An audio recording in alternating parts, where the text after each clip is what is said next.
How to make TikTok Shop buyer account, buy items on TikTok Shop. Hello guys and welcome back to today's video. In today's video, we will be showing you how you will be able to use the TikTok Shop on your mobile phones and be able to buy different items. So when you create an account in TikTok, of course, you have the option to create a user, or rather your profile, as you can see here on your screen. So we have our profile over here, and make sure that you have created an account. Now you will be able to watch TikTok without any account, but after creating an account, you will be able to click on shop over here below. Look at the bottom section, look beside or the left side of the plus icon. You will be able to see your shop over here. Now, what you simply do is to look for an item that you want to buy, of course. For example, I would like to buy this food over here.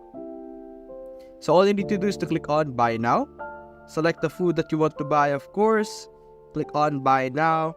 And then you're going to have to enter all of this important information over here, such as your first name and last name, your phone number, your address, all of this information over here, and simply click on next. And that will basically set up your buyer account on TikTok, and you will be able to successfully buy an item on TikTok. If you enjoyed this video, leave a like and subscribe. Thanks for watching.